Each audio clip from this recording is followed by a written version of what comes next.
I'm Aaron Drogoseski, and I wear a lot of hats. Father, husband, teacher, student, martial artist, massage therapist, personal trainer. And the number one goal of this podcast is to surround myself with people who wear hats of inspiration, hats of respect in their given field, and to dig a little bit deeper to get to know some of the other hats that they wear. Not only to get a deeper understanding of their story, but to also illustrate the ways that you, the listener, may have more in common with them than you thought. Even if the hat that they wear, the hat that the world knows them best by, doesn't necessarily match your own. Because if we dig deep enough, we'll find that common ground behind the hat, and you never know which hat that's going to be. In this pilot episode, I had the luxury, the honor, the privilege to sit down with my good friend, Mr. William Goodge, a man who was not born to run, but through the combination of the untimely passing of his mother and forgetting his shoes one day in LA, William's life has changed, and in turn, he has changed the lives of many. This is just one of William's hats, and this is Behind the Hat. All right, that is true. Although today almost feels like a Sunday to me for some reason. I think it's because of Thanksgiving and everything, but Oh yeah, how was that for you? it was great. I mean, it's the one thing I think we've all learned in the past 9 months or so is if you think you're going to control anything, may as well go fuck yourself. Yeah. So I've learned how to manage my expectations. Do you understand the macrocosm for what I'm trying to get out of this? Do I understand the word macrocosm? No, I don't. So. I don't either. I've heard people smarter than me use it. Those little nuances may hopefully help people stop for a second and say, you know what, I have more in I'm not running 12 marathons. Does the beer make me more yes. approachable as a real human being? Yes. And that's also the biggest thing is I want this to be as relatable as possible. I mean, in all joking aside, even having the beer, just that by itself, just seeing you bring it up and put it to your lips, like, wait a minute, this fucking guy's running 12 marathons in 12 days. I thought that you had to do XYZ, which is a reason why I never did it. And the more inviting and the more we humanize the inspirational people in my life, the greater the chances are that people will stop and actually listen to some of the things that you do specific to, your major definition, whether it's athlete or what have you. But as we get into the stories of success, the stories of failure, your plan to learn from the failure, what's the story of inspiration, what's the story of struggle, et cetera, et cetera. I would like to then get into at least one other life that you live throughout the day. And I saw that you filled out influencer and you filled out, and I had to look that word up because I forgot it for a minute. Philanthropist. Philanthropist. There you go. I've been called that twice recently. I was like, that sounds way too good to be me. And it just means you do charity work, doesn't it? But I mean, it's one thing to actually word for it. Giving money is an easy task. I mean, especially if you have it to give. Putting work in and your time in, that is where the cleavage in the road goes, and most people don't do that. Did you also hear there were like messages and I had emails coming through. Did you hear any of those sounds earlier? No, I did not. Talking. Okay, good. Okay, that's fine. No. And I don't care about that stuff. I don't want this to be a polished, rehearsed anything. Like, if your email goes off when we hear it, fuck it. I mean, that's life. That's it, man. Mm-hmm. I mean, if my dad comes in drunk and he's crashing and bashing downstairs, then with that said, I mean, I have a 5.5 and a 2-year-old who make, and I put the nightstand in front of the door, they still might make their way through. So it's almost inevitable that one of the two will happen. Okay, great. Let's see what happens first. All right, man, let's make it happen. William, thanks so much for making the time today. I like to keep things honest, and I was going to say thank you for being part of what truly is the first episode of this new podcast. The working title, and consistent with my honesty, is Behind the Hat. And I know that makes no sense, but as we get into this, hopefully people will understand that it's a mashup between behind the curtain and the different hats that we wear throughout the day. Mhm. What I'd like to do is explore what most people know you for, what you do, and then provide some stories of inspiration, some stories of quote unquote failure, and then what you did to persevere, with the hope that even if somebody watching or listening doesn't resonate with what you do, and I can save everybody the suspense, a lot of you are not going to relate with it because of the degree that you take it to, but to find a way to connect and not an excuse to keep somebody at arm's length and say, well, that's what you do. And that's not what I do. We're all a lot more alike than we believe. And this will be the second episode. I'm going to do the first episode exclusively with myself, just really make myself vulnerable for all the Nice. different hats I wear, the struggles that I have. And then from there, we're going to release this episode. So let me first dive into how I got to know you to give the listeners a little bit of an overview, and then we're going to rock and roll. So our good friend, and I think I'm mispronouncing his name. I used to say Robbie Ballinger, but is it Robbie Belenger? No, it's Ballinger, but I thought it sounded way better. And the first time I Okay. saw his name, I thought Yeah. it was Ballinger. Yeah. Yeah. I've heard people, I mean, and here's the thing, coming from my last name with 12 letters and like Yeah, I'm 10 not of even them gonna being try that. consonants. Yeah, no. I call you So Aaron from Recover. exactly. It's a lot easier, a lot more user friendly. But our friend Robbie had done something also absolutely incredible. He ran from LA to New York City in 75 days, averaging, I think it was 40 to 50 miles per day. Yeah. And he came to Recover. I was like, holy shit. I mean, this is next level. And I don't remember how we were introduced, but Robbie somehow put us together. You happened to make your way to New York, and then I found out all the crazy shit that you do. And I was like, Yeah. I thought that Robbie was the only one, and that was not true. So It's a I know big you world as an of athlete. us. Yeah. And from here, I'm just going to step back for a second. And before we get into the questions specific to how I know you, I always Hmm. like to hear from the person I'm talking to rather. Um, how would you like to present yourself to anybody who may not be familiar with William?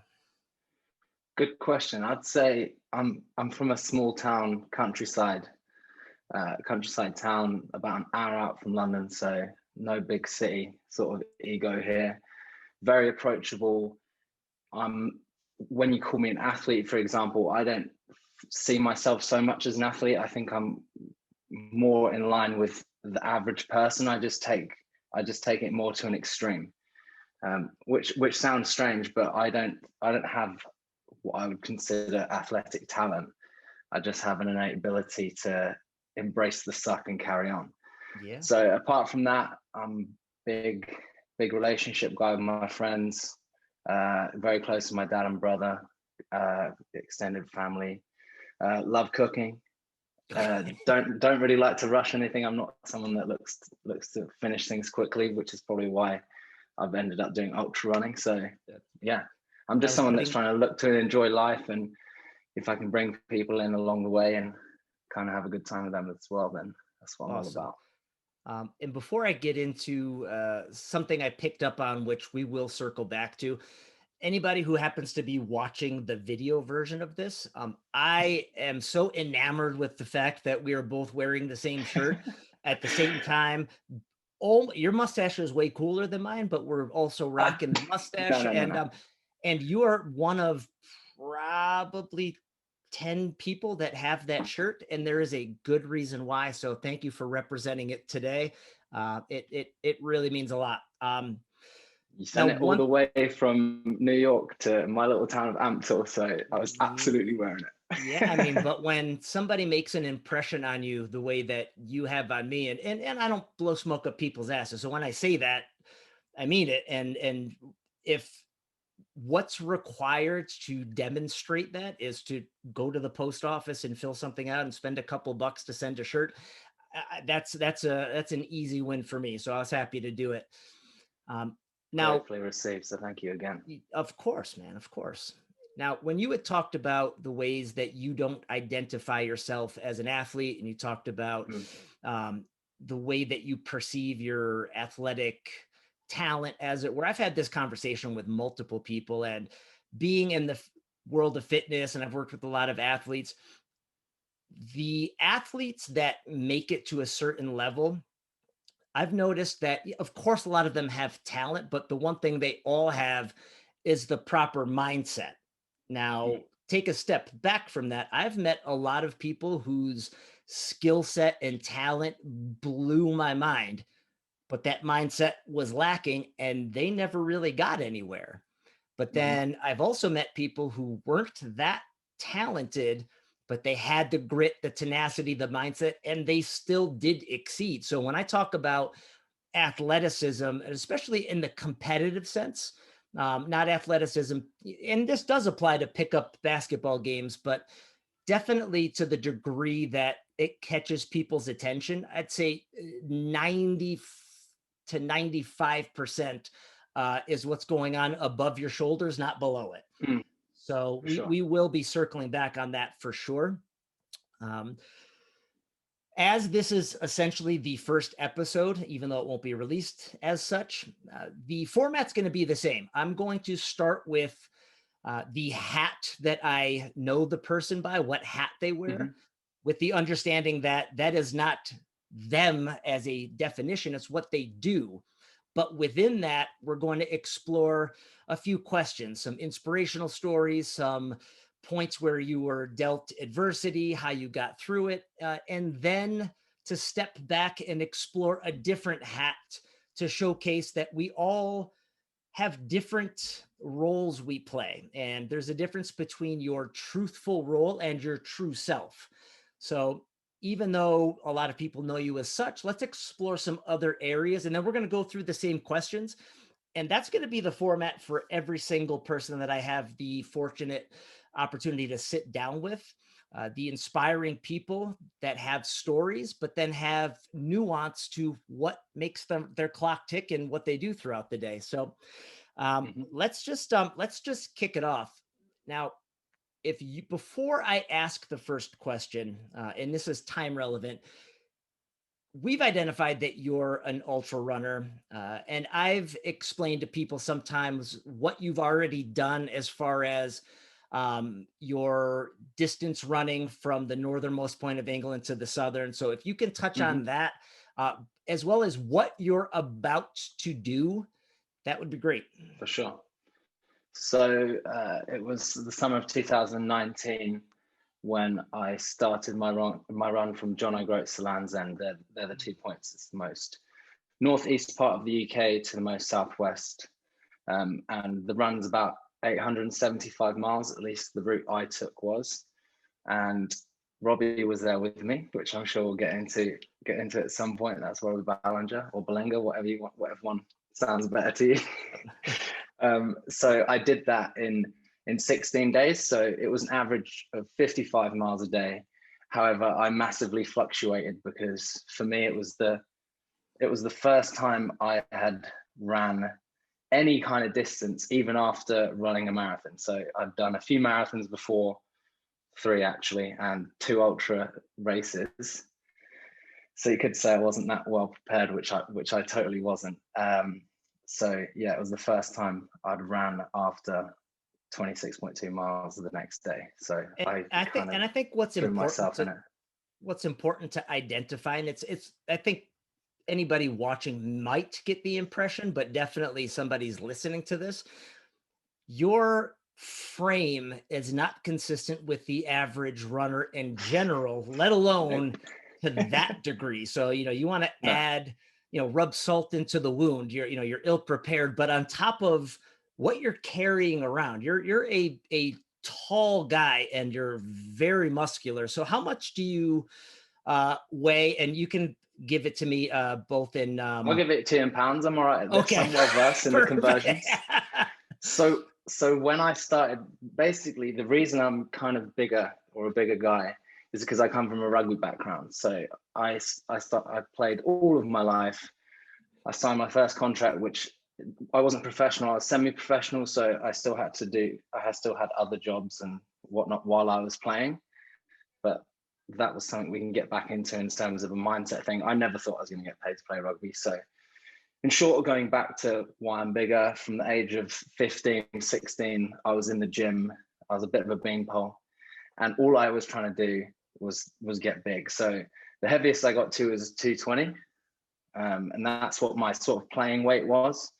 And then when I finished playing rugby, because I got a history of concussions and went into the rowing world, I still stayed around 200.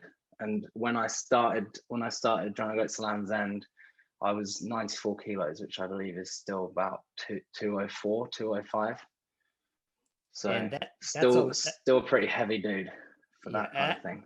That's independent of where the weight comes from. If it's muscle, which in your case, that's the only place it's coming from because you're shredded. But even if it's fat, 200 pounds on the legs and on the heart is still a lot to carry around at that distance. So, that just goes back into what we opened with as far as your mindset. The average, or not the average, but at least the image of a runner, marathon runner, ultra runner is somebody with a smaller frame. So what you're carrying around is just further testimony to, again, that mental toughness and that mindset that you have. So if you can now, and when does I'm trying not to give away too much on the front end. The new project that you're about to embark on, I don't think it has started yet. But if you can explain a little bit of that, that'd be great. So for the past 2 Christmas days, I've run a marathon on the day. We'll probably go back to why I do that. And this Christmas, I'm going to do the same thing. However, I'm going to do, it's a play on the Christmas or the Christian holiday, or the song, the 12 Days of Christmas, although I'm not doing the dates, the 25th to the 5th, because I want to enjoy some of the Christmas period. Well planned. So I'm doing something I've called the 12 Marathons of Christmas. So I'll be running a marathon distance every day for the 12 days up until Christmas, finishing on Christmas Day will be my last one. That's amazing. Awesome. And, sorry. I think I was going to say it's also kind of training for the bigger event I have next summer, which I'm happy to talk about. Because I was trying to tread lightly because I didn't know how much it's giveaway. So it's totally fine. We can jump into that as well. Please, I've told everyone who I know will keep their mouth shut about it. So it's all good. We can spread the word. It's just we're still in some sort of planning stages, but I have my days and my routes set out. So next summer, starting on the 4th of September, I'm going to be attempting a new world record. It's a new world record basically because no one's actually done it before. So well done me. There's probably a reason. I could take as long as I wanted, but yeah. No. So basically my initial idea before COVID happened and made everyone's lives worse and things harder to do was to break a current record, which was a marathon in every country in Europe. So there's 45 of those. A guy's done it in 45 days. I wanted to try and do it in 30 days. However, with it still being difficult to plan anything that involves travel, I decided, a Google search I was thinking, because I know about guys like, what's his name? Iron Cowboy. Yeah, exactly. Iron Cowboy and doing the 50 states, and Dean Karnazes, he did a marathon in every state in the US in 50 days. So following their lead, I was like, how many counties are there in England? Because I live here, but it's not like in the US where you have the stars and everything's celebrated. Some of our counties are tiny and literally no one knows what they're called. So I searched it and there's 48. So I was like, well, that's close enough to 45. I know the travel should be fine by then. So what I'll do, I'll change it slightly, 48 and 30.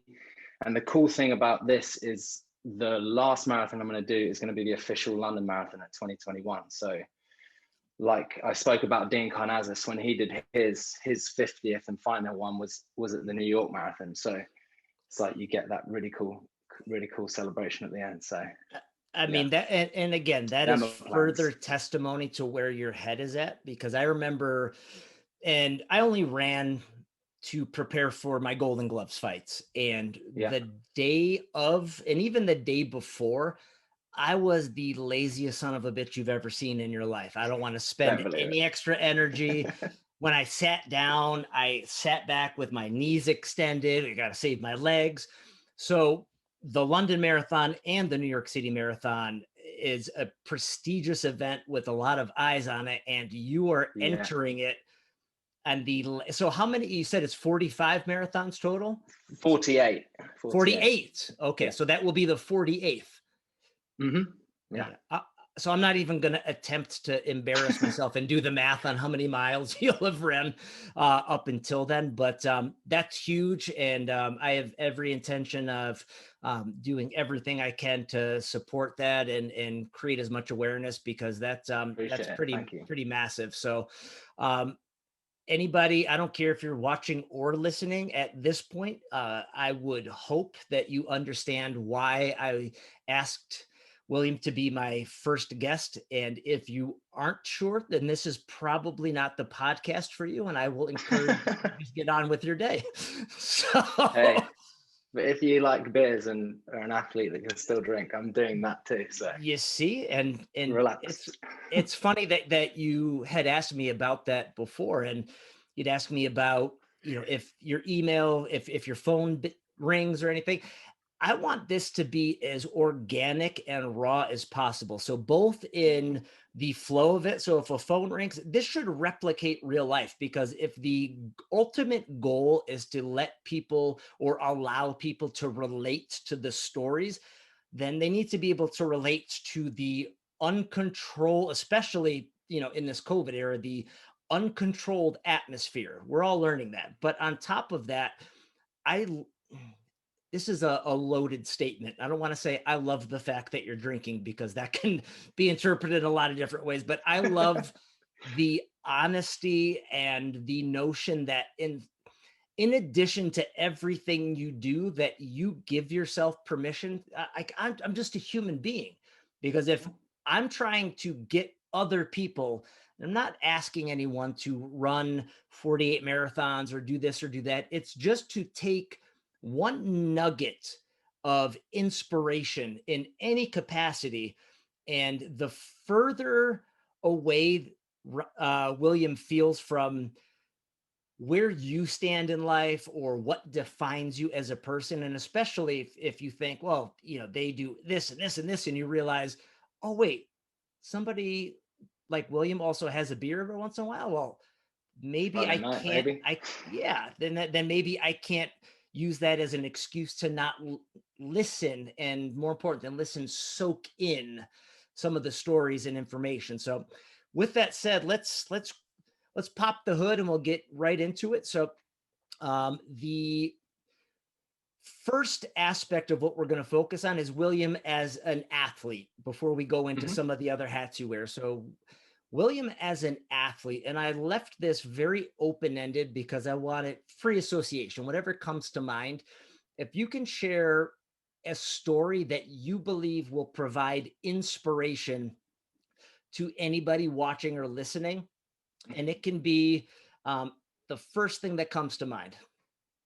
Okay. Well, I would label myself as someone that's average at everything, which what you've heard so far may not make much sense to you. No. But my whole life, growing up playing rugby all those years, there was a time, I think I was about 13, where my brother was doing really well. He was playing like county level, which is just above like your local club, which I was doing. And he didn't think I was enjoying it at the time. So at one point he pulled me aside and he was like, "Will, do you want to just go fishing instead?" Because I was really that bad. Like he thought I wasn't enjoying it. I was having fun with my friends, but I was crap, basically. Let's just put it that way. So that was almost a trigger for me, you may say, which is why as soon as I at a young age realized that I might not have the technical ability, I knew there were things I could control, which is being the right shape, the right size, having the right mindset, being aggressive, especially in such a physical game like rugby. So at that point, it was like I can either go fishing with my dad and kind of give up, or I can take that as sort of my encouragement to control what I can control. So going in the gym, getting bigger, being the right size and shape for the position I was playing, and then basically I started getting noticed because I'd do the stuff that one, no one else wanted to do, and two, I would just do the basics. I wouldn't try and do anything too flash. I'd stick to what I was good at, and in my position inside center, you can be one or the other. So that's when I started actually getting good, and like I said, I became semi-professional at that point. Which when I think I was 18 when I first signed, which was something I'd never considered when I was younger. So when it got to that point, that was almost like a big victory for me, even though it didn't mean a huge deal in terms of what my career would be or whatever. That was learning early that you can control the controllables. For me, was a valuable lesson. And then that sort of continued into ultra running, and where I don't the events I enter, I don't win. I'm not Zach Bitter, I'm not Killian Jornet, I'm not these guys that are winning. But that's probably why, partially why I make these challenges up myself, because like rugby, I can control something if it's something I've made up. So I'm not there to win, but I'm there to get as much as I can out of myself and then some. And finishing is maybe the medal some other guys may get for winning a stage race, for example. I mean, there's so much to unpack and so much that I resonate with and am enamored with, because that's the conversation I have with a lot of people. So just starting with the control of your environment, and we've talked about my hopes to have you, and I think we may have the date set for a Zoom conversation Yeah, we in did. a couple of weeks from now. But the last one we had was called actually no, it wasn't the last one, but the basic premise was learning how to control, or rather influence, your internal environment when you cannot control your external environment, which was a play on words, because you can't control your internal environment. Life Mm-hmm. doesn't work that way, but you can put the steps in to influence it. Contrast it against, you are never ever ever going to control your external environment. And when you mentioned doing the things that other people didn't want to do, that probably stood out even more so, because that's the definition of a true professional. And I don't mean professional, you get paid to do something. I mean professional, you're in it for the right reasons. Because, and I'm guilty of this as well, there are the things in life, whether it's jujitsu or my writing or whatever it is, where I know that I have the things that work for me and Mm-hmm. I can get the job done and I feel good about them. And then there's a lot more that I'm not so good at, and I will expose my inefficiencies and my weakness.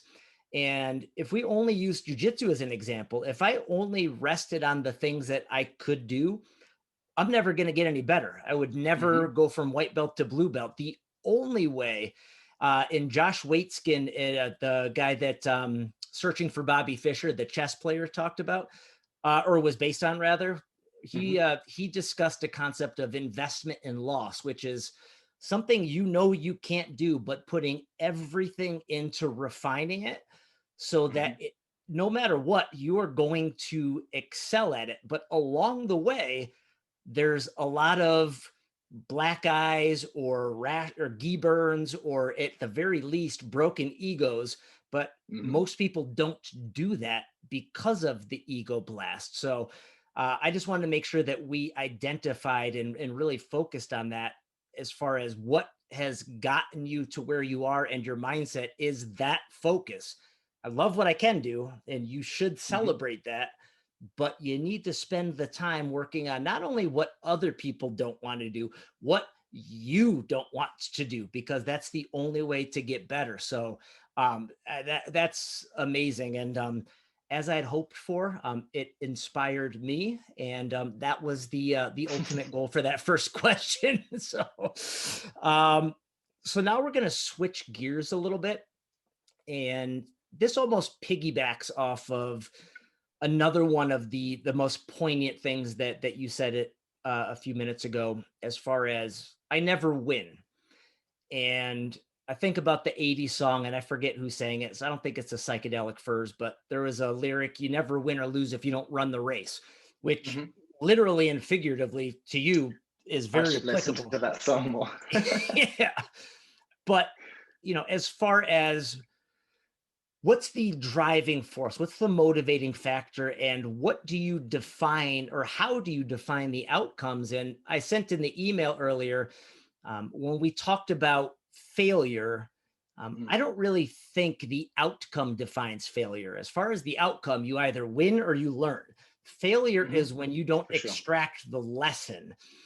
But some people don't do that. So what I want to do now is shift gears into situations, and it could be with running, it could be with rugby or whatever, where the outcome um, didn't necessarily go in your favor, and what you did to persevere. And you've already given a great example. So if you can't think of anything off the top of your head, that's fine.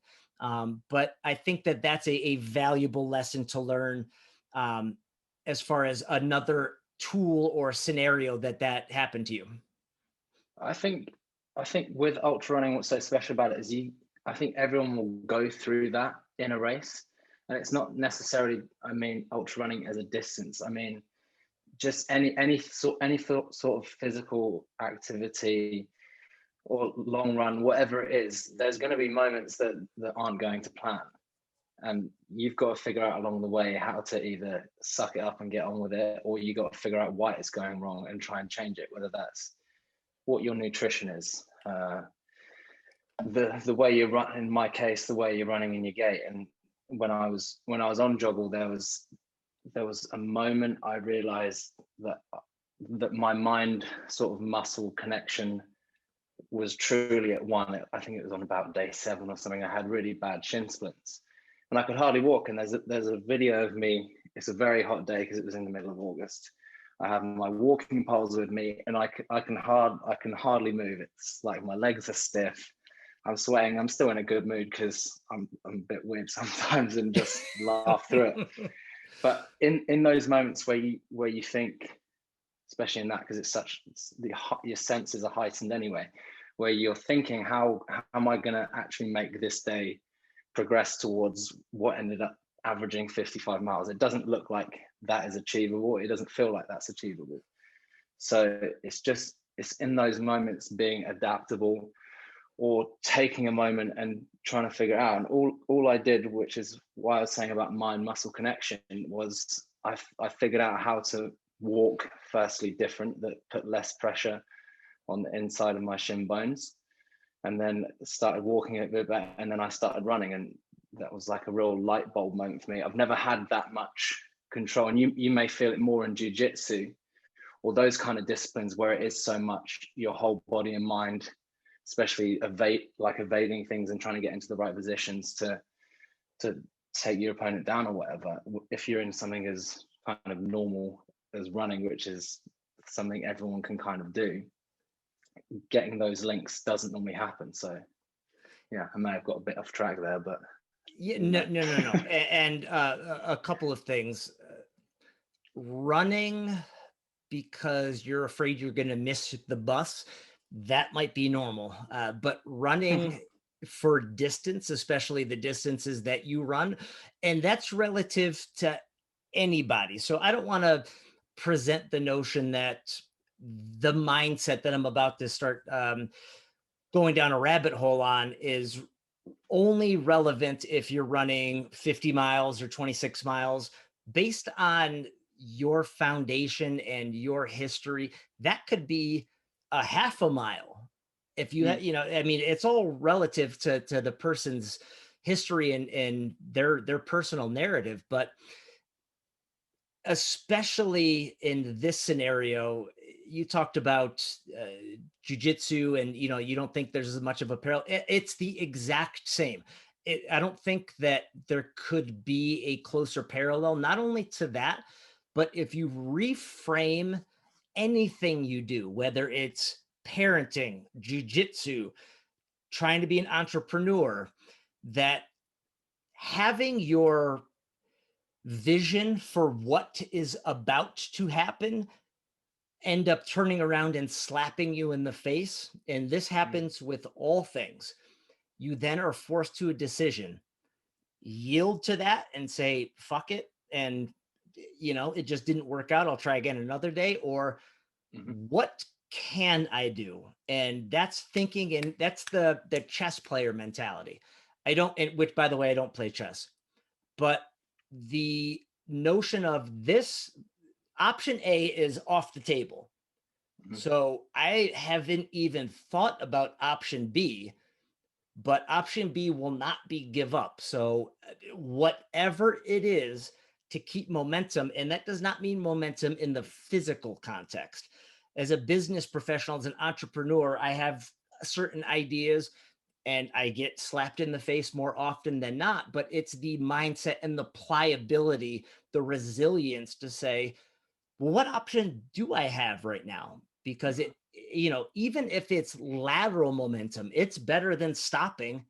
And then you start to explore. So, that's really why I wanted to dive in to this particular subject with you, is exploring not only the necessity for the mindset, but how that mindset transcends and translates into any aspect of somebody's life. So Mm. that's huge. And figuratively speaking, we all try to run to where we're going. Especially in today's age. Living outside of New York City, operating in New York City for me, everybody wants to do that. But Mhm. there's times where you wonder, can I even stand on my own 2 feet?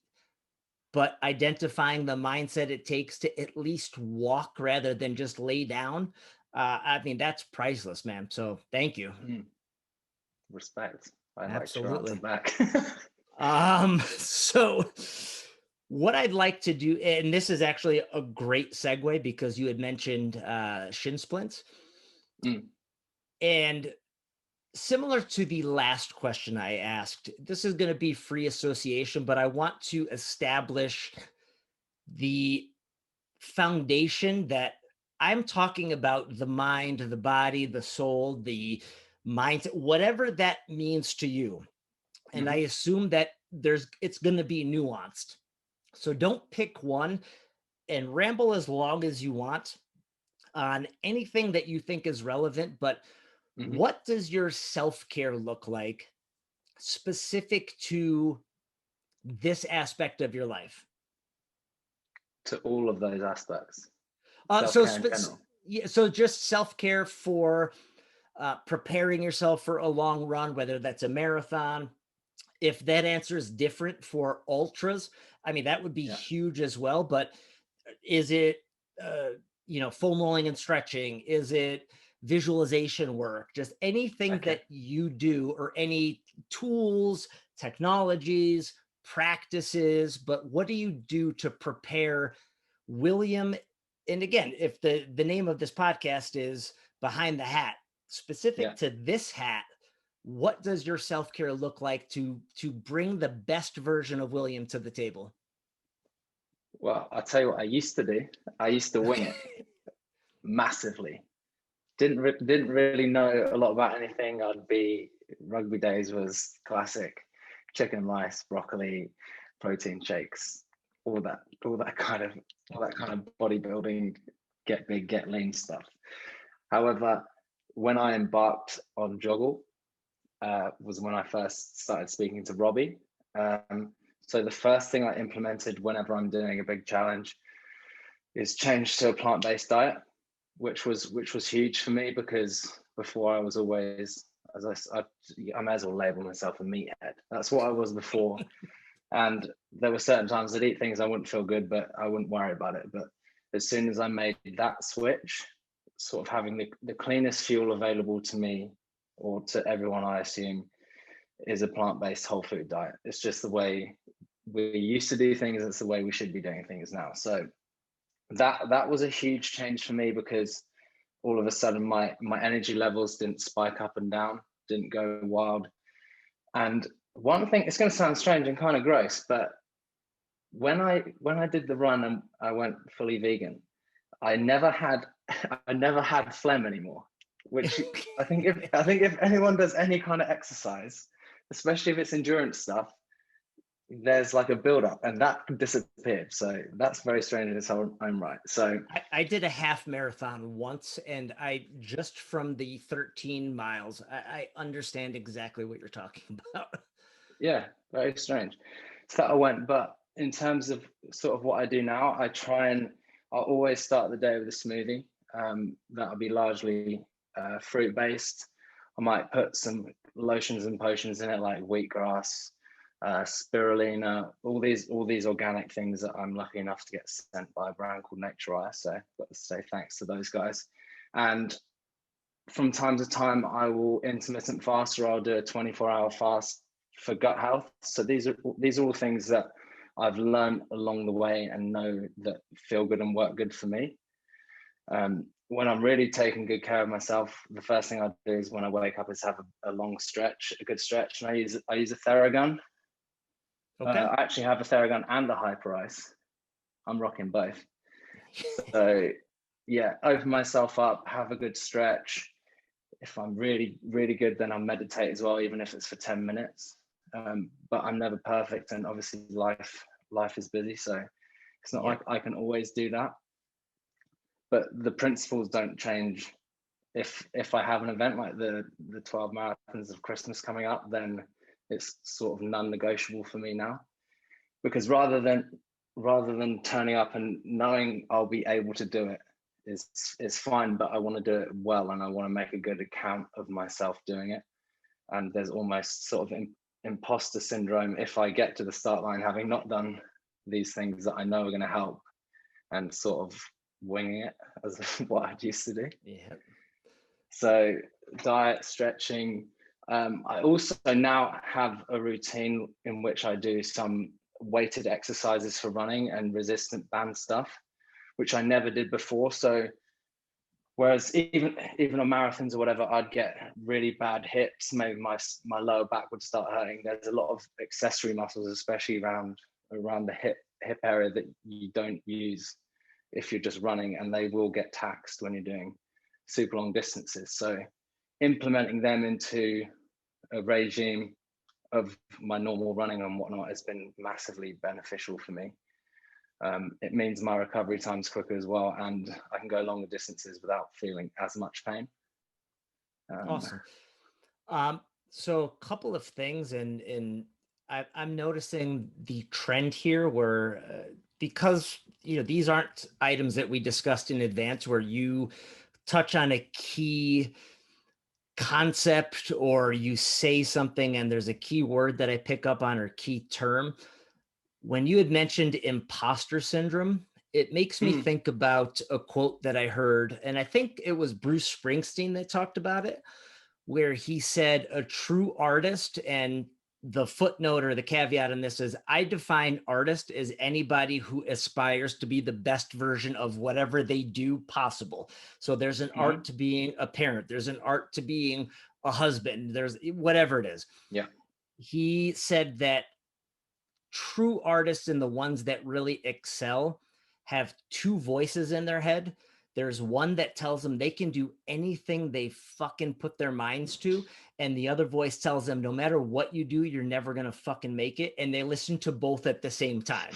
So there's that push pull that there's part of you that wants to mute the latter voice. And then there's part of you that has that, that bulletproof mindset, and you just do it. And anybody that I've ever interacted with, and definitely anybody who's going to be on this podcast, I view as a true artist across the spectrum. So it is refreshing for me to hear that, because when I heard Bruce say that, or rather I heard somebody tell me that he said that, it was calming and centering to me, because I go through the same things all the time, and I'm not sure which motivation's pushing me harder, the one that's telling that negative voice to shut the fuck up, or the one that says, you know what, Aaron, sky's the limit, go for it. But Mm. again, that's the goal for this, is to find those common denominators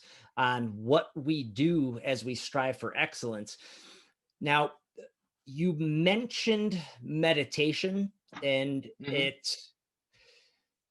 I just want to dissect where we are thus far. So we talked a lot after that about the physical preparation. So what you're doing for breakfast. And again, as a quick caveat, I'm also plant-based, but Mm. I also like everybody who's listening or watching to understand that if you're not in that place, it's that's not where you're at in your journey. And it's never my intention, even though I've been plant-based probably since I was 16. Mm.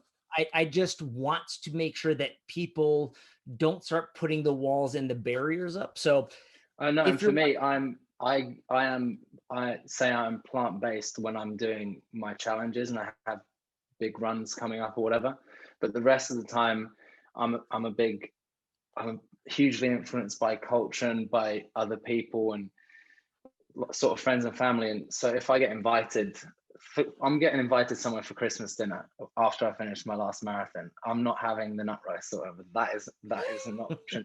If someone's like nice enough and kind enough to put love into the food and invite me around and cook it for me, then I'm gonna eat it. And if I'm lucky enough to go to another country, I like to dive into whatever that country is and whatever that means, food wise, whatever. So just because I do it for the challenges, it doesn't mean I preach it because I know it works for me in terms of athletic sense. And if I could do it all the time, then I'd probably feel a little bit better. But I don't put those boundaries up for myself like the beer on the Friday on the podcast with you.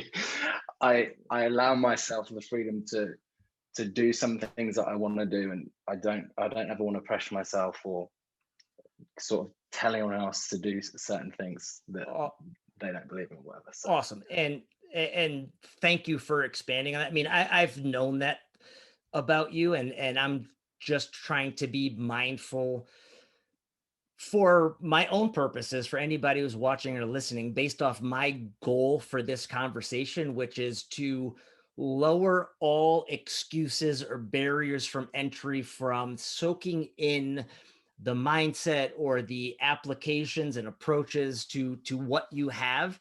So I just wanted to identify that. But the fact that you uh, contributed that, I mean, that makes it even more applicable to everyone else's life. And I'm not trying to talk anyone out of going into a plant-based diet, but I don't want that to be an excuse why now all of a sudden somebody's partially checked out. So thank mm-hmm. you for that.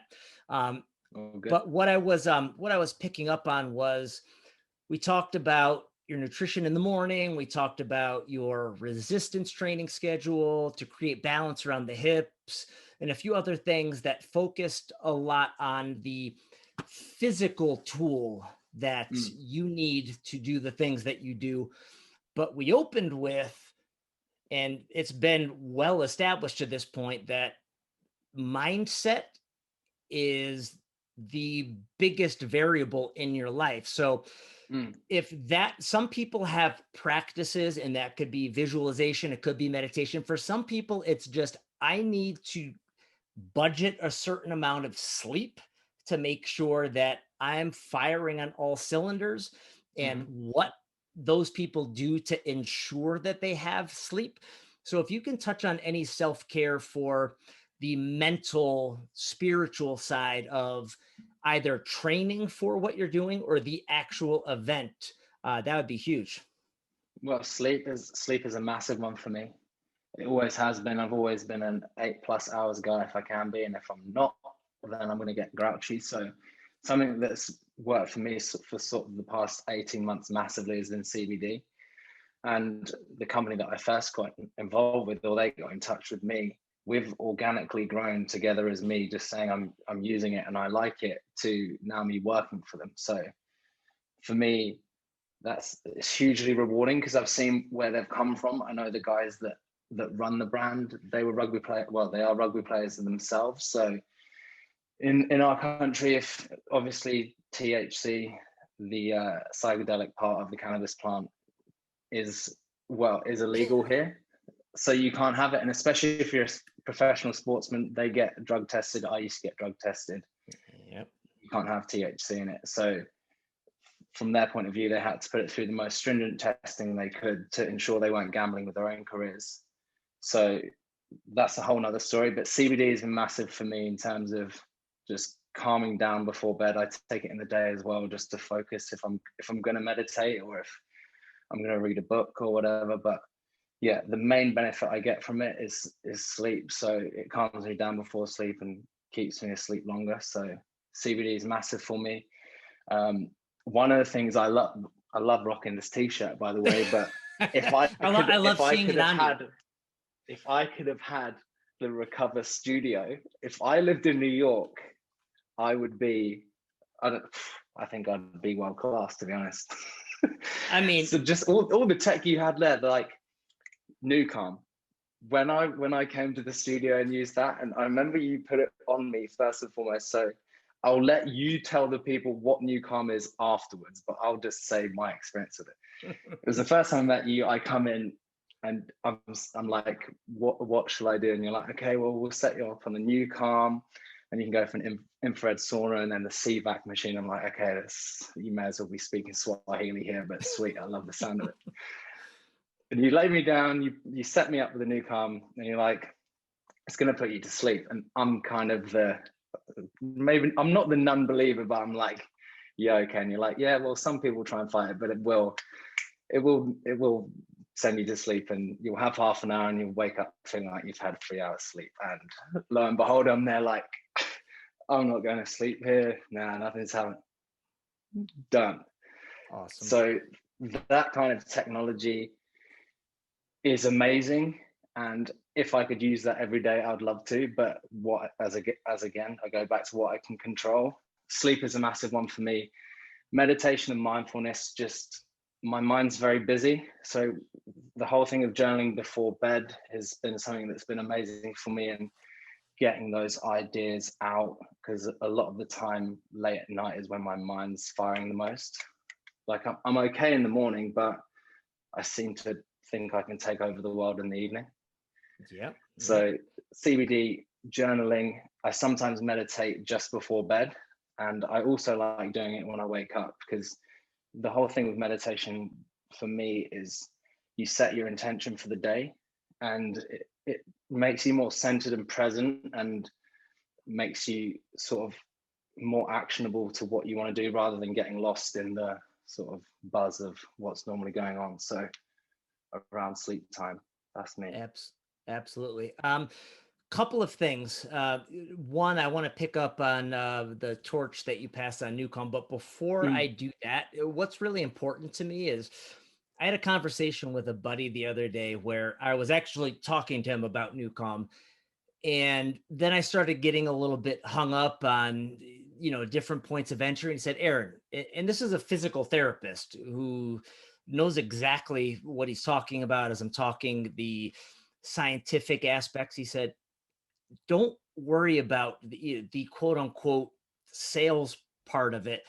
If you truly believe in it and you're passionate about it and it has helped your life, you're not selling anything to anybody, but you are doing a disservice if you don't at least illuminate the path for them to get what has helped you. So as it pertains to the CBD brand, because I've used so many different CBD brands, and I take CBD every single day for the anti-inflammatory aspects, the calming, the sleep. I mean, there's so many. And like all things in life, there are some that are crap and there are some that are decent. And then there are some that are very crap, good. So if you would be willing to help anybody watching or listening find out how to get the CBD brand, and specifically what William takes to fuel the crazy shit that you're doing all the time, I think that would be beneficial to them and to me, because I'll probably get it also. Yeah, so the brand is called Pure Sport CBD. We're based in England, but ship worldwide. So the guys that started it, one's a Scottish guy and one's a Kiwi, they were both playing up in Glasgow. Great combination, right? Yep. So it's those guys, and I'll tell you the reason why I trusted them so much and why I came on board. And a lot of what's happening in my life now and since stemmed from Joggle. And you're going to hate what I'm about to say, but it is relevant. So when I started Joggle, I had a medical bag of things I was going to take, or just in case I needed them. So I'd been sent this CBD, but at the time, even though I was very interested in it, and I listened to a lot of podcasts about recovery, and I love having conversations with you about new tech, even though I'm not well versed in being able to spit it back at you. I like to at least know a little bit. So CBD was always on my radar. I got introduced to Grayson, one of the co-founders, through one of my best friends, Dean Adamson. They played rugby together at Bedford, and they'd given me some CBD. But at the time, because it was such what I'd call a high pressure scenario for me, it was the first time I'd done something that wild, and obviously I was nervous. I was like, I'm gonna shelve it. I'm gonna take it, but I'm gonna take something I know is gonna work instead, which is a pharmaceutical thing. So for the first 9 days, I was taking codeine, which is, yeah, okay. Right. I mean, I'm stupid, right? I'd blow your mind, and the bravery that you demonstrated in making yourself vulnerable. I don't have that bravery, but I would blow your mind with some of the things in the past that are replicable to your story. So I get it, and no judgments. Right. Let's talk about the naivety I had. I read the outside of the packet, right? May cause drowsiness. So I'm there going, well, I'm going to be tired anyway because I'm running maybe 16 to 18 hours a day, but I'm going to be in a lot of pain. So the drowsiness, I'm on board with that anyway. Cool. So I'm taking it, and I'm taking the maximum amount of tablets you can have a day. I think it's 8. So I ran 6-mile segments basically, and every other stop, I'd be like, pop a codeine, bang. And before that, I'm impressed that you were still standing at the end of it all. Yeah, the thing was that sometimes I'd have an 11 a.m. beer. I wouldn't never have the whole thing, but this is the normal guy throwing in a scenario I made for myself that is nonsensical, but hey, it happened. I've got some good stories to tell. So I'm taking codeine, and what I thought was runner's high, which is what a lot of people might have experienced, a feeling of elation, a feeling like you can go forever. You feel good. Sometimes I'd get like not pins and needles. What do you call it? When you, I don't know, whatever it's called. I'd feel great. And then I was like, that's runner's high. And then I was like, when I was doing Joggle, I was like, wait, no. Will, you missed the trick. Runner's high is hallucinating and basically not really know what's going on. And then when it comes to the nighttime, you're not actually sleeping. You're in an awake state, but you're sort of dreaming. It's hard for me to explain, but I'd go to bed, another codeine, and then I'd be laying there. I would kind of sleep, but I wouldn't. I'd be thinking that I was still running, and then I'd be woken up in the morning. I'd already been awake, and I'd either feel like I had a good night or a bad night, which was irrelevant of how much I slept, which shows how clouded my brain was. So that was 9 days. On the 9th day, the team understood that what I was doing was totally ridiculous, which it was. And brother said at the time, was like, no more codeine. I was like, all right, mum, chill out. Because as a kid, like, mum was always like, never take anything unless you really need it, which is sensible, right? And that's exactly what I do now. If there's a natural remedy, then I'm taking it. But at the time, I was like, okay, fucking hell, whatever. So I have the CBD, so I'll take that instead. And after I stopped taking the codeine, there's a film about it, so you actually see it visually as well. The next morning, the team come and wake me up, and at first they're very concerned. So they're like, "Will, you look really tired. Are you okay?" And instantly I was excited, right? And they didn't understand. I said, no, no, no, you've just woken me up from deep sleep, which I hadn't had the 8 nights previous to that. And then from that point on, the thing of stop taking codeine and taking CBD, because Robbie's in the film as well. You see him and one of my other great friends, I call him Brother Josh because he may as well be a brother. Okay. They're like, it's amazing. All the inflammation out of his knees and ankles went. And then Josh says, dare I say it, he looks like he did on day one. So I'm not about to be like CBD is going to change your world, bang, that in that sort of sense. But I had something so profound happen to me. It was a combination of being in that scenario. But since then, I still get those micro benefits. I had a Whoop band for a while, so that's all trackable data. Sleep scores are through the roof, and everyone that I tell the story to or talk about the product, the first thing they always notice, and I'll get a message either 2 nights or 3 nights after, they're like, "Well, I just had the best night's sleep ever," and I'm like, "Yes." And there's also an argument on the face of things. CBD looks expensive because you might get this tiny little bottle, but the stuff that Pure Sport use is super concentrated, and the way we do it, the highest concentration, if you take a dose which isn't small, by the way, 30 milligrams a day, it works out as less than £1 a day. And the mindset thing, because it's something that you might not know about, or you see it's, I don't know, like $100, like that's so expensive for what it is. But we go out as humans every day and look for those little kicks. Caffeine kick, what's that? In my country, it's like £3. So $4 or $5 to get your caffeine, or $5 for your beer. But how much are you willing to spend to have that good night's sleep as a minimum? And then you get all the other things of a calm mind, anti-inflammatory effects. You're paying less for it. So it's that mindset change of investing in what's going to make you better or make you feel better, rather than saying it's maybe not a good idea because it looks expensive on the surface. So Absolutely, I'm sticking to it. Yeah, man. So one quick little thing. I think the tingles are peripheral neuropathies.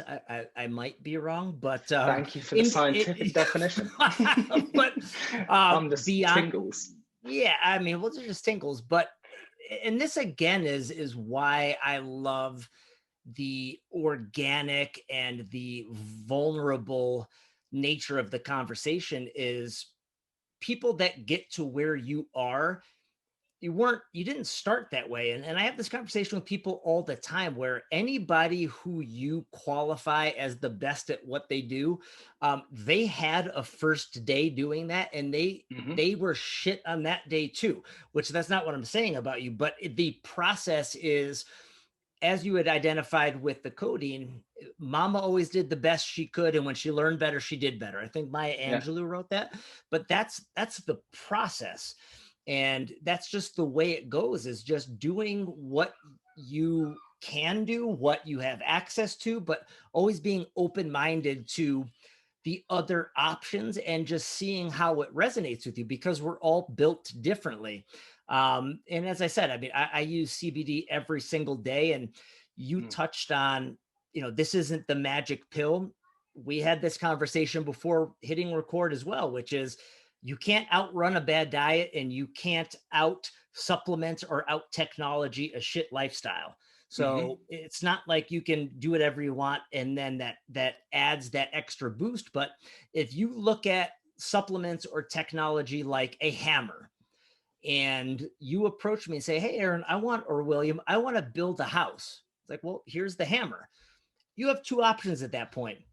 Either take that hammer and then go source the wood and the nails and get your job done, or just focus on that hammer. But scenario B, you're going to be standing outside in the rain eventually, just holding a hammer.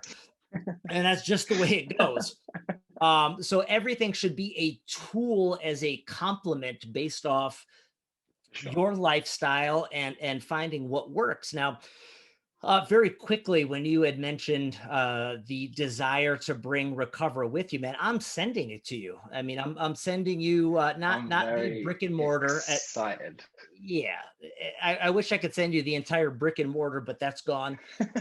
But the new calm I am sending, and for you specifically, I mean, there's so many different things that it does, but on top of improving overall sleep quality, athletes, especially those who use Whoop or Aura, the readiness score that pops up, that's the metrics are basically where your HRV, your heart rate variability is, the quality of your sleep, which dictates the state of the autonomic nervous system. So anybody who's never heard of the autonomic nervous system has heard people talking about overtraining or hitting the wall.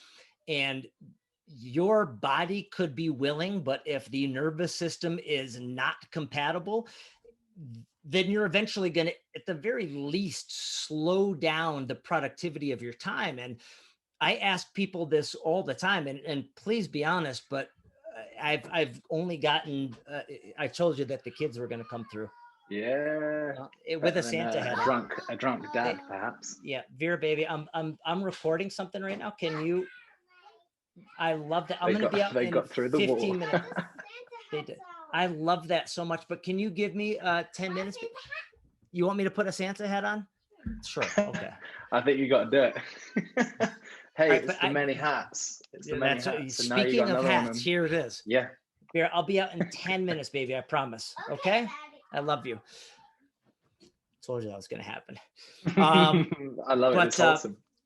But now, and I don't know if I'm going to edit that whole segment out. I probably won't, because I like things to be organic and raw. No bullshit. I enjoyed it. But as it pertains to overtraining, or we can talk about HRV, which is a lot more detailed, but especially people that are active probably identify this. With this, rather, you wake up in the morning and you're exhausted, and one of the first thoughts you have is, I can't wait to get back to bed. And then you do what you have to do to get through the day. Sometimes it's coffee, whatever, and then you lay down at night and you think, thank God. And then 20 minutes later, it's, why the fuck am I not falling asleep? Like, I've been tired all day long. I've got that busy mind at night. I'm exactly what you're saying. Yeah.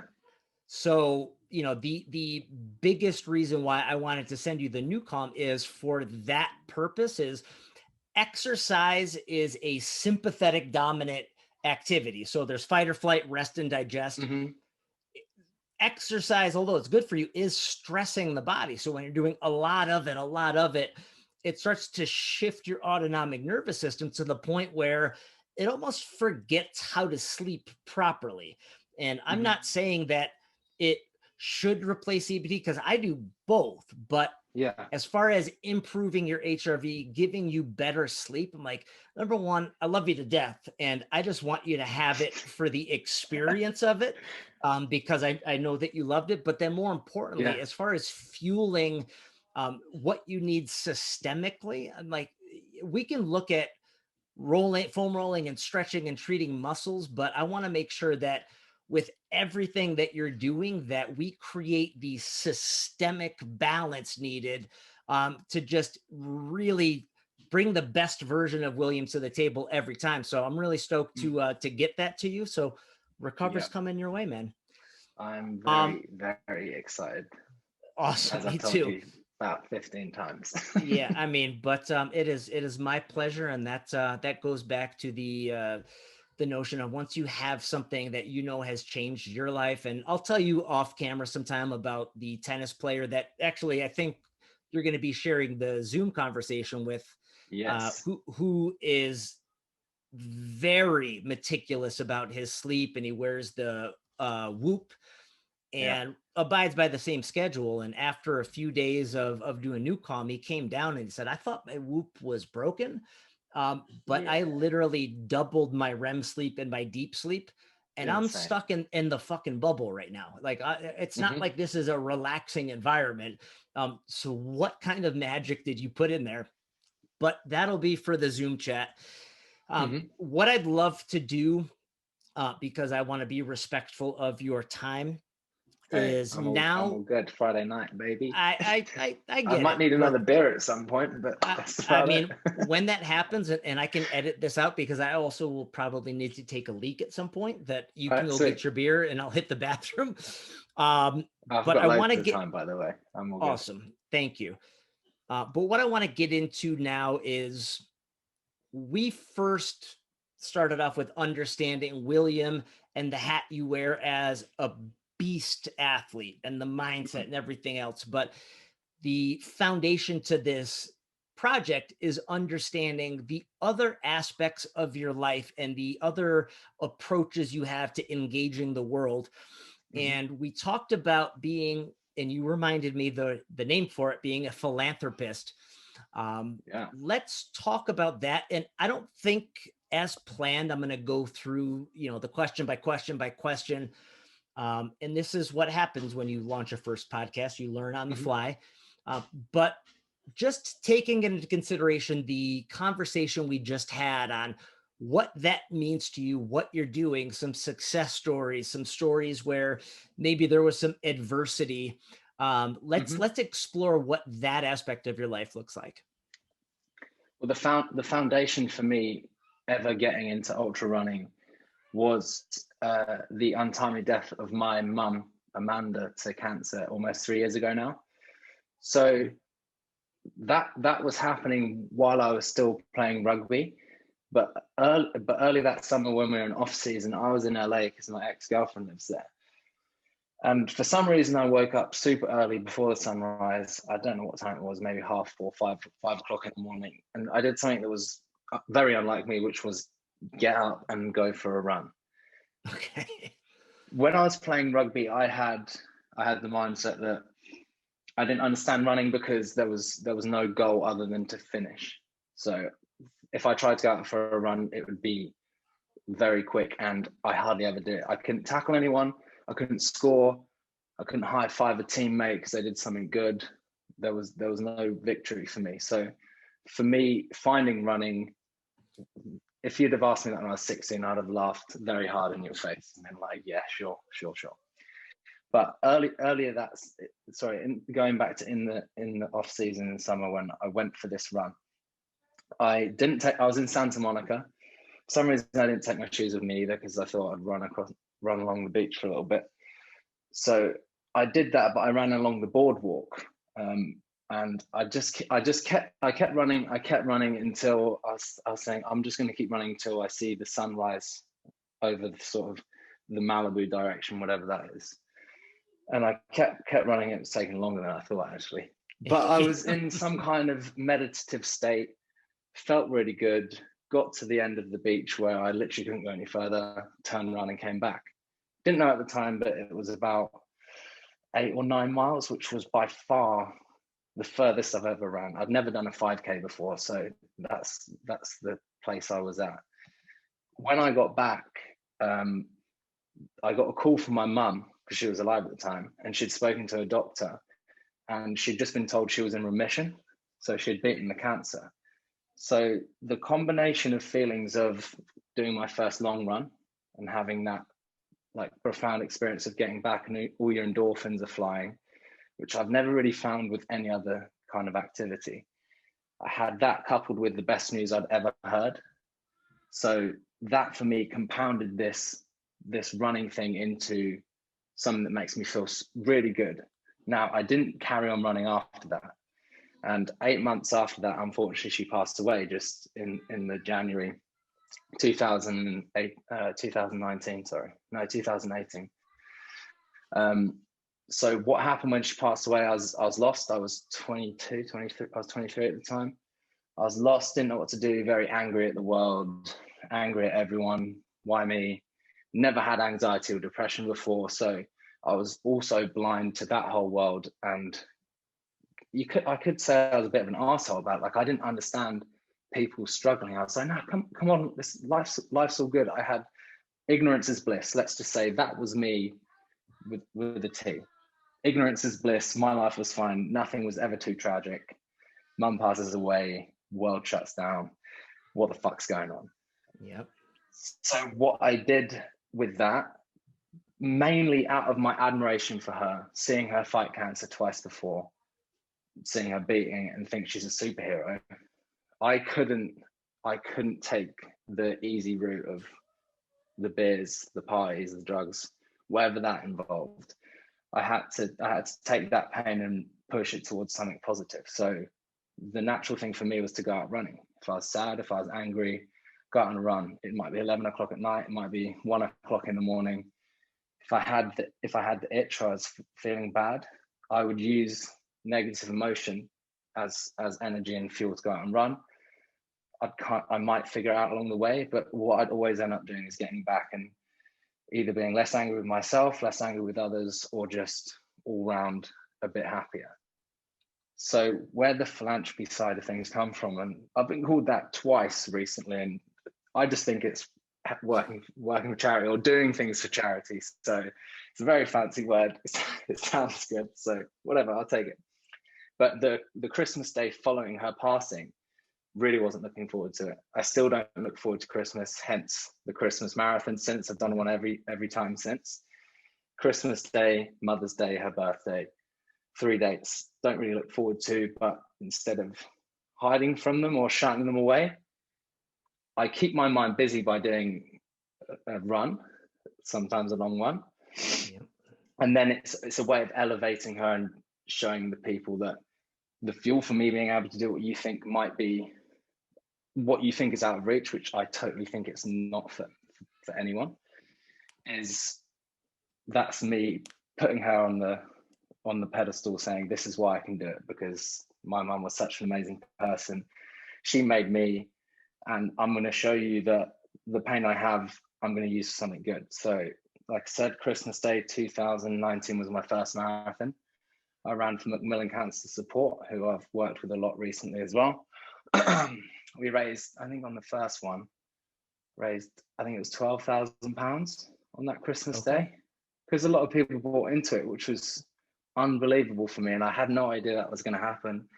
People came along with me and ran at certain points.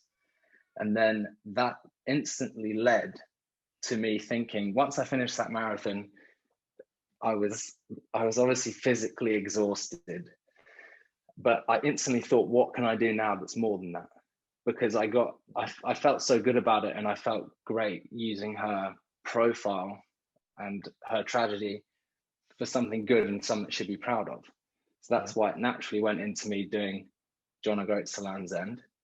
Because I was saying, what's bigger than that? And even though I didn't train as well as I should have, my beacon of strength again was her. So when shit gets tough for me, I instantly lean back, and it sounds strange, but most of the stuff I do, I think is kind of insignificant, because I've seen what she's done and what other people suffering cancer go through and the fight they put up. So me running a certain amount, I don't feel the pain that they felt. So you could say my superhero is basically thinking lesser of my actions than maybe what they are. So the philanthropy thing for me just came naturally.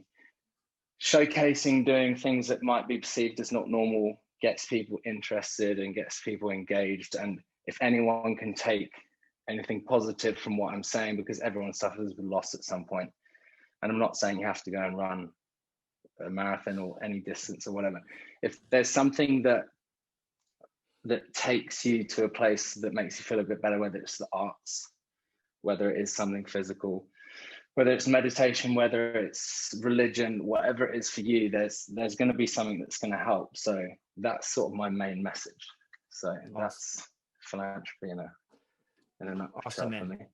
And consistent with everything else that we've talked about today, it just opens up so many different avenues that stimulated me, and that, you know, I want to volley back and just engage conversation with, but we can't do this forever. But just off the top of my head, the catalyst or the stepping off point as far as that first big run, the conversation, the emotions that came up, makes me think about, and I'm not comparing the two, but PTSD, which is really, if you look at our sense of memory or recollection of an event. There's your emotional memory of the event, which is in your limbic system, or there's the rational memory, which is in your prefrontal cortex. And on the I mean, this is a positive example of that, but on the negative side, if you're so stuck in that limbic response, I mean, you're reliving the emotions over and over again. And then that propagates the thought feeling cycle where you think about it, it releases the same hormone. So then you're feeling it, and then you think about it, it just goes over and over again. But then it really comes down to, and this has been the theme straight through, the mindset and the choice. So you had talked about, the way that, used to be, whatever.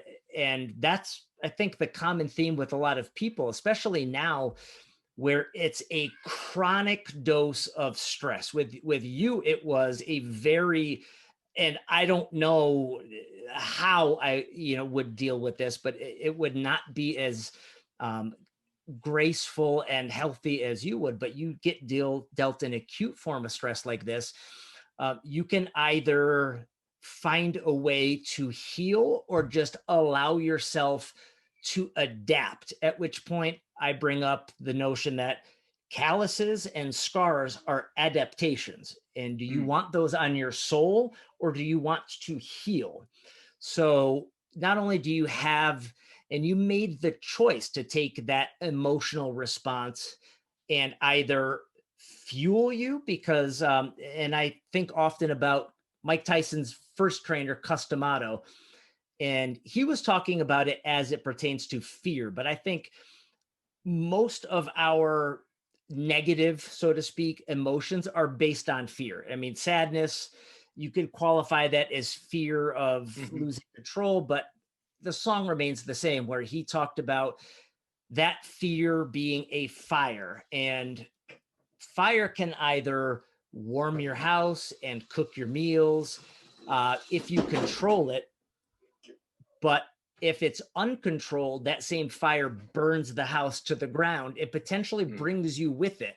So if you can find a way to not pretend the fear or the fire isn't there, because that's adaptation, i.e. scars and calluses, but harness it and put it in the right direction. I don't know that you ever heal, but you don't wind up calloused. And the notion and the thought of how you harnessed that and turned it into something so positive, in spite of what you perceived yourself to be. I'm not an athlete, I'm not this or that, but just let it be. I mean, that is inspiring, and that is exactly why I was so excited to have you on here today. So that's amazing. Thank you for sharing that. That's My huge. pleasure. That's huge. My pleasure. So before we wrap up, and ideally, if anybody's watching or listening to this, you are doing so prior to the Zoom, call it a panel discussion, call it what you will, but we'll be getting together to talk about some of the aspects we talked about today, but some others. And I believe that's the second week of December. And if you can tune into that, please email me at Aaron, AARON, at recovernyc.com. I'll make sure to put the link either in the show notes or on the video. But let's also assume that some people may not tune in on time. How are some ways that people can support you and in your charity work, or anything else that you'd like to direct them to? And I'll make sure to make that accessible as well. So I'm a bit of a millennial, so my life seems to be posted all over my Instagram page. So whether that's good or bad at the time, that's where it all happens. And within my bio, there is a link to my charity donation page. So you can find me on Instagram. It's at WF Goodge. I'll let you spell that in the show notes, because I will. I'll take care of that. All you have to know is there's a D in there. That's all you need to know. There's a D. Yeah, exactly. But I will include that. It's pretty irregular. But yeah, you can find me there, and everything I'm doing linked to my donation page. I I can give you a discount code for the Pure Sport CBD as well. As I said, we ship globally. It can go anywhere, and you can reap the benefits that I've had. And Aaron, I'll send you some out as well, as I need to repay the favor of the Recover swag. You've already done that 10 times over, so thank you. No, I'll get some out to you. So yeah, I mean, awesome. That's about it, mate. Awesome. Oh, and there will also be, if anyone's interested in watching that film that I do, you really do get to know me and the way my mind ticks and why I ended up doing John O'Groats to Land's End. I will give you the link to that. It's on YouTube. So if you've got half an hour to spare, you can watch that. You can see the codeine moments, and then you can see me coming out at the end of the tunnel and actually doing okay. All right. I'm tech illiterate, but I aspire to at least on the landing page that I'm going to have created for all the stuff I'm doing, I will definitely have it on there. And if I can find a way, I will have that link directly on the YouTube page that I'll be posting this to, as well as in the show notes. I'm really excited to watch it myself and for everyone else too. So, William, also, if people want to message me, then I'm pretty approachable. If you send me a direct message on Instagram, I will get back to you. So yes. And I can definitely validate that statement. You're fantastic about making yourself available and just either shooting the shit or making plans to do something, i.e. I asked you to do the podcast yesterday, which was Thanksgiving. You're like, how about tomorrow? Why not, man? I mean, let's make it happen. So, William, thank you so much. Thank you for all the light and inspiration that you've brought to my life, for friendship, and for everything that you've done to do the same for anybody watching or listening. This was huge for me, and I assume it will be huge for anyone else who's tuned in. So thank you very much. Well, I'm honored and humbled, and shooting it right back at you. You're always going above and beyond to help others. So thanks, man. Thank you. And like I said, man, when that new calm arrives, I will be getting on either on Zoom, and we won't record it, but I will be walking you through it so that I can support your process as much as you've supported mine. So I'm really stoked for that as well. And I can't wait. So yeah, awesome. Thank you again. Awesome. You've made it with us this far. Much love and respect for the support. Please stay tuned for future episodes. You can find me on Instagram at Aaron Drogo, AARONDROGO. You can email me at Aaron, AARON, @recovernyc.com. See you next time.